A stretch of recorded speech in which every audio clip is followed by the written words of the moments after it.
Reset. Mark grinned politely as his brother, Mike, laughed loudly at his own joke. He took another sip of the bourbon Mike handed him a few moments ago to hide the fact he was grinding his teeth. It wasn't that the joke wasn't funny, but Mike had lost all appeal shortly after showing up into Mark's life. He had arrived out of the blue, claiming to be Mark's long-lost twin brother. True, they did look quite alike, though Mike kinda looked like an older version of Mark. Pudgier and with thinner hair. His voice had a slightly deeper pitch. Maybe a smoker? But everything else was identical. Even their damn names were similar. Mark was adopted as a baby, so a missing sibling was plausible. And, indeed, a DNA test confirmed this and everyone welcomed him. Even Mark did happily, at first. But Mark had soured on Mike since.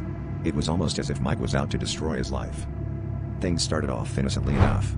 Mike asking out Christy from work, whom he pined over for years. That could have been coincidence. They apparently hit off at some local book club Mark didn't even know existed. Then, the promotion. He had been kissing his boss's ass for years at this crummy job. Yet, when their VP retired, Mike somehow swooped in and wowed the bigwigs with intricate forecasts on how to maximize profits for the next decade. Mark never stood a chance. And those just scratched the surface. Every new opportunity Mark had seemed to be squashed for his brother's benefit in some way. He grimaced and downed his bourbon. Bastard. Who did he think he was?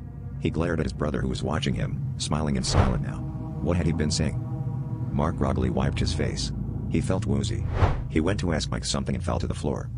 Backslash underscore backslash underscore backslash underscore backslash underscore backslash underscore backslash underscore backslash underscore backslash underscore. The ground was moist and cold. He had dirt in his clothes and his mouth. He tried to sit up but found his arms bound behind him. What the fuck? He tried to ask but his mouth was gagged. Hi there, Mike said, peering over him from the top of the hole, pine tree sprouting above him suggesting they were in some forest. Mark struggled against the rope and stared at his brother disbelievingly. Mike laughed harshly. Oh Mark, don't you see? This is for the best brother. You would have fucked things up with Christy and you would have lost our company millions because you're an inexperienced man-child masquerading in an adult's body. I know these things. Because once, long ago, I made all of these mistakes myself. But not this time. Now, I get to fix everything, once and for all. Just one more problem to solve.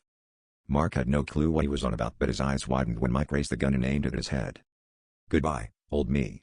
Here's to the new me.